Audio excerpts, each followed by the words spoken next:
दोस्तों नमस्कार, मैं इंद्र कुमार सिंह।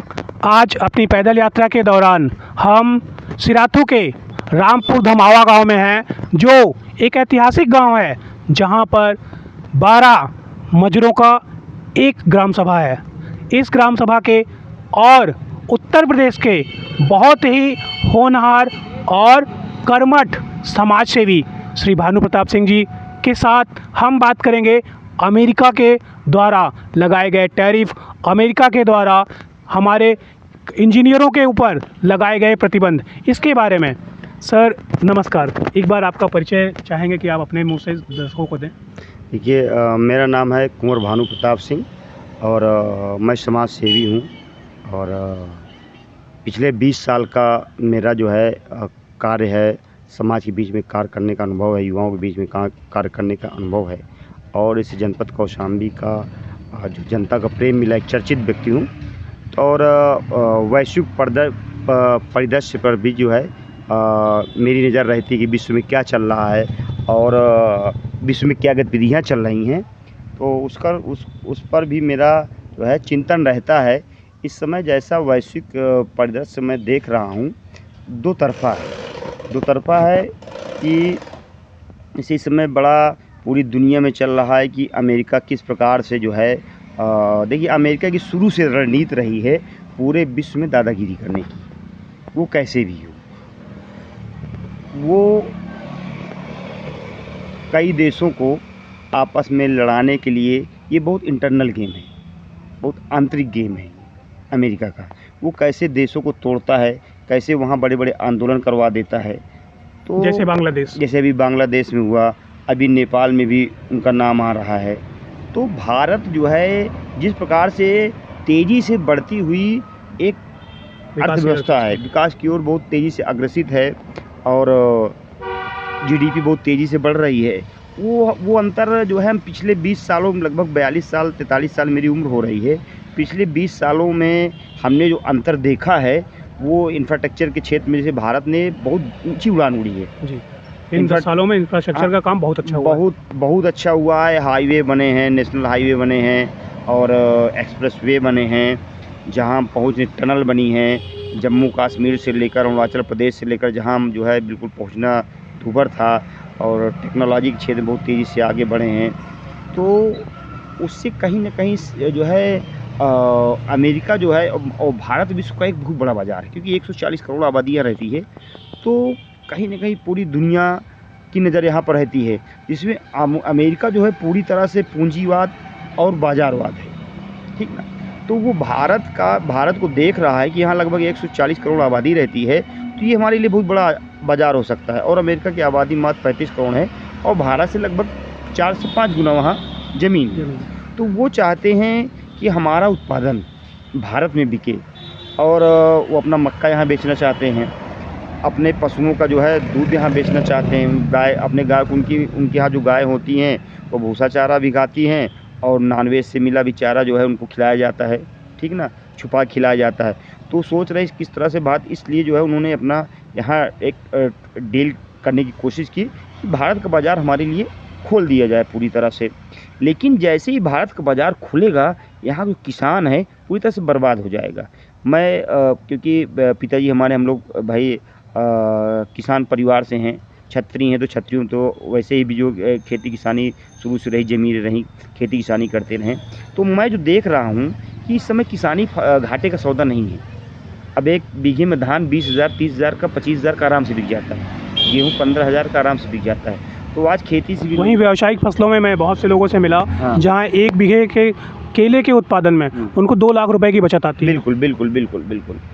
बिल्कुल। अब ये टॉपिक आपने छेड़ दिया तो थोड़ा मैं इस तरफ भी ले जाऊंगा। मैं इस देश के युवाओं से भी कहना चाहूँगा कि जिस प्रकार से खेती को आप लोग जो है घाटे का सौदा मान रहे हैं, आज की डेट में वर्तमान आज ये इस समझ लीजिए कि 27 सितंबर जो है 2000 मान लीजिए 25 चल रहा है।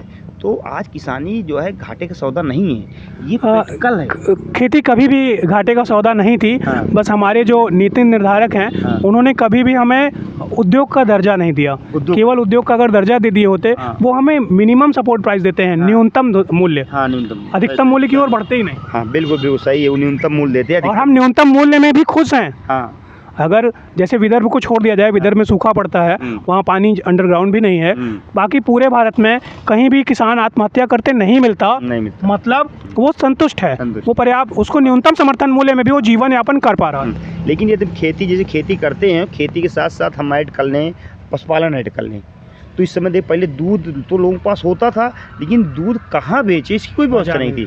आज जो है, आज हमारे ही गाँव में 3 डेयरी खुल गई हैं। अमूल की डेयरी चल रही है, एक शुद्ध डेयरी चल रही है, एक और 3। और मैं अगले 10 साल पीछे चला जाऊँ तो हमारे यहाँ लोग दूध बेचते ही नहीं थे, दूध जो है कहीं बेचने की व्यवस्था भी नहीं थी।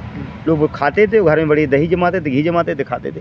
10 साल पहले सिराथू हमारे बगल में बाजार, कोई ले गया तो वहीं बेच लेता। लेकिन आज तो दूध का जो रेट है 60 रुपये, 65 रुपये, गाँव में भी 50-60 रुपये। गाँव में भी गाय का दूध भी 35 से 40 में आराम से 40 रुपये लीटर बिक रहा है हमारे यहाँ गाय का दूध। तो इस प्रकार जो है, मैं युवा जो पढ़ा लिखा नौकरी संयोग से नहीं पाया, तो जो बहुत परेशान है, उसको बहुत परेशान होने की ज़रूरत नहीं है। हम भी युवा हैं, हम भी सारी चीज़, हम नौकरी नहीं पाए, शायद हम लोग विषयांतर हो रहा है। अभी हमारी बात अमेरिका पे हो रही है, हम लोग इसको बाद में शामिल कर सकते हैं। चलिए ठीक है। पहले अमेरिका ने जो काम किया है, मूल विषय हमारा अमेरिका का जो टैरिफ प्लान था, पहले हम टैरिफ प्लान को जान लें कि अमेरिका ने ये टैरिफ प्लान लगाया क्यों, क्या उससे भारत को क्षति है या अमेरिका को? देखिए, टैरिफ प्लान जो लगाया अमेरिका, जो कभी कभी होता है कि हम करते तो लगता कि हमें फ़ायदा होगा, और कभी कभी उल्टा हो जाता है, ठीक ना। अमेरिका जो टैरिफ प्लान हमारे ऊपर लगाया, कहीं ना कहीं हमने अपनी तटस्थता दिखाई, तो उसमें अमेरिका का ही कहीं ना कहीं बहुत बड़ा घाटा है। घाटा भारत को भी हो रहा है भाई। जो है पहला काम मैं अमेरिका घाटे के बारे में बताऊंगा। जैसे अमेरिका में जो भारत के जो टॉप क्लास इंजीनियर्स थे, ठीक ना, अमेरिका कंपनियां हायर कर लेती थी, और जो है कम पारिश्रमिक पर हायर कर लेती थी, ठीक ना।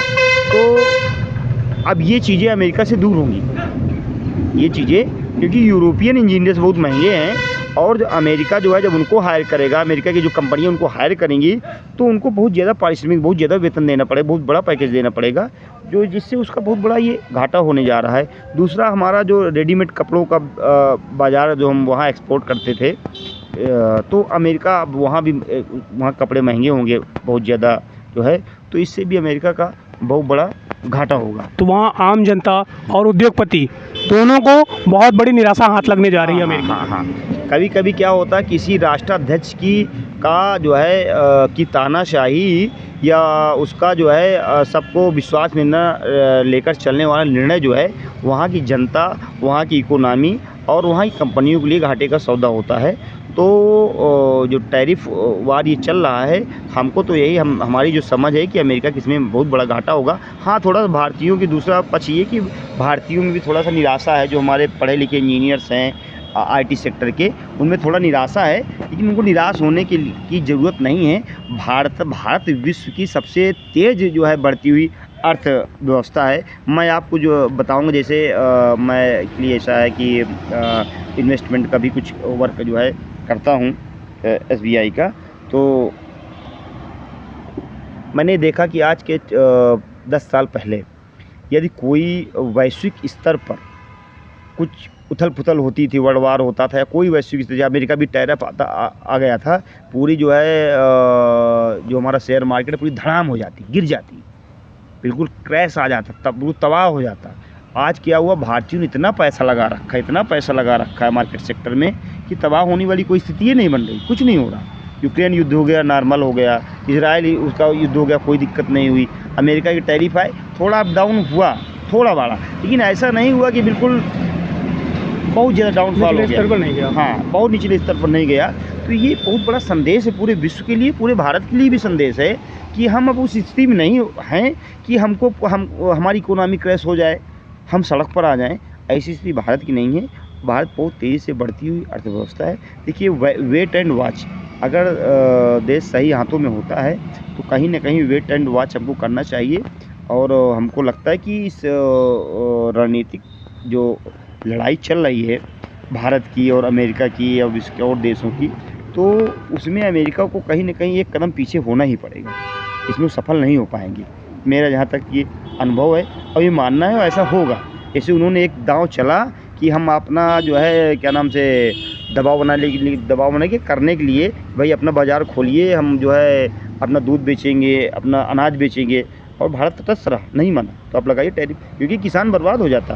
अगर ये दरवाज़ा खोल देते तो भारत किसान कहाँ ले जाता? भारत किसान अपना सामान कहाँ बेचेगा? भारत किसान तो आत्महत्या करने के लिए मजबूर हो जाता। तो इसलिए जो है जो तटस्थता भारत सरकार ने दिखाई है अच्छा है, उसका हम स्वागत करते हैं। अब रही बात अमेरिका की, तो कभी-कभी क्या होता है कि कभी-कभी कोई रणनीति फेल भी हो जाती है। तो अमेरिका की रणनीति फेल हुई है, हमारे युवाओं को में थोड़ा निराशा आई है, लेकिन उनको निराश होने की ज़रूरत नहीं है। कि अमेरिका अगर जो है ये अपना वीज़ा महंगा कर दिया तो इससे बहुत बड़ा जो है वो हो जाएगा, ऐसा कुछ नहीं है। अभी हमने कोरोना काल भी झेला है और सब नॉर्मल होगा जीवन। हम भाई हमारे यहाँ जो भारतीय संस्कृति है वो न्यूनतम से न्यूनतम जो भाई हम लोग गांव में रहते हैं, लोग बिल्कुल नॉर्मल जीवन खेती किसानी और पशुपालन पर बिल्कुल आराम से जीते हैं। उन्होंने खर्चे ख़त्म कर देते पूरे। भाई अभी खेती से जो है अनाज भी उगाया, सब्जी भी उगाया, दूध भी उनके पास है, ठीक ना, नॉर्मल खर्चे में उन्होंने अपना जीवन यापन कर लेंगे आराम से, कोई दिक्कत नहीं। तो हमारी संस्कृति ये भी रही है, ये है, आज भी चल रहा है। तो लगभग मेरा अनुमान है अमेरिका की ने जो किया है इसकी वजह से तकरीबन 30 लाख लोगों को ऊपर प्रभाव पड़ेगा। हाँ। तो ये 30 लाख लोगों पर जो प्रभाव पड़ेगा उसका जो व्यापक प्रभाव था वो 30 करोड़ परिवारों पर पड़ना चाहिए था। तो अभी हमारे प्रधानमंत्री जी ने जीएसटी संशोधन करके इस प्रभाव को लगभग नगण्य करने का एक प्रयास किया है। मेरे ख्याल से हमारा ये प्रयास कहीं हद तक कामयाब होगा। और इतना ही नहीं, हमारे जो युवा साथी हैं वो कहीं ना कहीं हमारी पुरानी व्यवस्था में एग्रीकल्चर, क्योंकि हम कोरोना में भी देखे हमारा एग्रीकल्चर सेक्टर ही सबसे आगे चल रहा था। देखिए भाई साहब, मैं बताऊँ आपको, मैं क्योंकि कुछ चीज़ें होती है जीवन में, कुछ चीज़ों का बहुत होती है कि बहुत ज़मीनी स्तर से पढ़ लिख के मैं यहाँ तक पहुँचा। और मैं व्यापार भी मेरा चल रहा, मेरा रेस्टोरेंट का एक वहीं गाँव में मैंने दुनिया को दिखाया कि गाँव में भी रेस्टोरेंट चल सकता है। और मैंने रेस्टोरेंट चलाया और लोग कहते थे यहाँ खीरा नहीं बिकता, ककड़ी नहीं बिकेगी, यहाँ जो है मकाई का भुट्टा नहीं बिकेगा। मैं रेस्टोरेंट चला रहा हूँ गाँव में। मैंने गैप देखा कि 200-250 गाँव ही गैप है, और मैं सफल हो गया। और शहरों के बराबर जो है मतलब कि महंगा और खाने का टेस्ट हमने दिया और बढ़िया चल रहा है। तो जो ग्रामीण क्षेत्र है वहाँ जो है बहुत अपॉर्चुनिटीज़ हैं, ठीक है। अब पहचानने की ज़रूरत है, ठीक ना। युवा हमारे जो पढ़े लिखे नौकरी, हम भी परेशान थे नौकरी के लिए, दौड़ते थे 6 से 7 किलोमीटर दौड़ते थे, हाइट कम थी, नहीं हो पाए, ठीक ना। लेकिन हम निराश नहीं हुए, हमने काम किया, लगातार मेहनत किया। तो युवाओं को निराश होने की ज़रूरत नहीं है। आप अवसर तलाशिए, गैप कहाँ है और उस गैप को भरने का काम, वहाँ काम करिए तो आप सफल हो सकते। तो देख रहे अभी युवाओं में देख रहे हैं कि बड़ी बड़ी नौकरियाँ छोड़ के, लाखों को पैकेज छोड़ करके आके गाँव में बढ़िया सा जो है खेती कर रहे हैं। और ऐसी खेती कर रहे हैं कि लाखों 2-2, 3-3 लाख रुपए महीने कमा रहे हैं। खेती घाटे सौ दिखा रहा है। हाँ, मैंने पैदल यात्रा के दौरान ये अनुभव किया कि हम व्यावसायिक खेती की ओर बढ़े। जैसे हम बरसात में खीरा की एक फसल ले लें, और उसके बाद उसमें आलू, गाजर या टमाटर ले लें, उसके बाद हम लास्ट में मूंग की फसल ले लें। इस तरह करके हर फसल के बीच में हम 80,000 से 1 लाख रुपए तक बचा सकते हैं, जो केवल एक बीघे से ही ये रकम बढ़ के जाती है 3 लाख रुपए तक साल के। और मैं आपका यहाँ समर्थन करूँगा।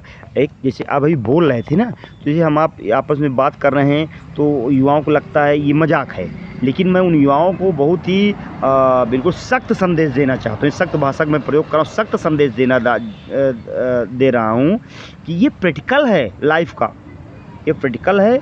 और हमने किया इस चीज़ को किया है कि एक समय होता था कि गांव में जो है संसाधन नहीं थे, लोग कर नहीं पाते थे। आज आप अगर तटस्थ होकर काम कर रहे हैं, क्योंकि क्या हुआ, रोडें बनी, पूरी हर जगह गांव रोडें तैयार हो गई।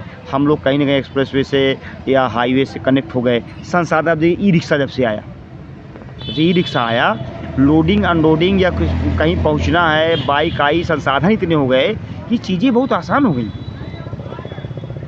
1 घंटे लगता प्रयागराज पहुंचने में, तो उसके लिए गाँव लोग जो शहरों में रह रहे हैं परेशान हैं, तो गाँव में आकर जो है फिर से चीज़ें डेयरी का जो है प्लांट लगा सकते हैं, डेयरी का काम कर सकते हैं, कृषि का काम कर सकते हैं। कृषि में जो है आप मसाले की खेती कर सकते हैं, आप गाँव में रहकर जो है सब्जियों की खेती कर सकते हैं, ठीक ना। और बहुत ये डेली नकदी फसल इसे कहते हैं, क्या नकदी। आज टूटे, आज फलेगा, कल मंडी में पहुँचेगा, कल ही आपको पैसा मिलेगा। दुग्ध उत्पादन हो गया, शाम को गाय दूध देगी तो पैसा आएगा, सुबह गाय देगी तो पैसा आएगा। अच्छा, फ़ायदा क्या है कि गाँव में चारा सस्ता है। आप 1 बीघा केवल खेती ले लीजिए, 10 से 15 जानवर, 1 बीघा खेती है, 15,000 रुपये मिल जाएगी। 15,000 पूरे साल को दिनों ही चलता है, 15 पटौका जिसे कहते हैं। तो 15,000 में आप कम से कम 10-15 जानवर का चारा पूरे साल खिलाएंगे, और आप कितना उत्पादन, कितना दूध बेचेंगे, कितना, तो फायदे का है। तो ये बहुत अच्छा है। अब जहाँ रही अमेरिका के टैरिफ की बात, जो है कहीं ना कहीं जो है भारत का कम नुकसान हुआ है, अमेरिका के इस मामले में ज़्यादा नुकसान हुआ है। और भारत ने अपनी जीएसटी कम करके आम जनता को राहत पहुंचा के और अमेरिका के टैरिफ वार को जो है पूरी तरह से तोड़ने का काम किया है। यही नहीं दोस्तों, आपको बकरी पालन के लिए, भैंस पालन के लिए और सोलर के तमाम इक्विपमेंट्स के लिए गवर्नमेंट पूरा सपोर्ट कर रही है। आपके पास यदि पैसा नहीं भी है तो एक महज बहुत छोटी सी धनराशि के बाद, जो मैंने यात्रा में अनुभव किया, बहुत छोटी सी धनराशि के बाद बैंक आपको बहुत कम चार्जेस में पूरा लोन करने को तैयार है। सरकार की सब्सिडी के बाद वो लोन बहुत मिनिमम बचता है आपके लिए। बहुत आसानी से आप व्यवसाय करके अपना जीवन यापन कर सकते हैं। तो हमारे अमेरिका से लौटे हुए भाई या अमेरिका के टैरिफ वार की वजह से प्रभावित भाई किसी भी तरह से निराश ना हो, अपने यहाँ जाएं।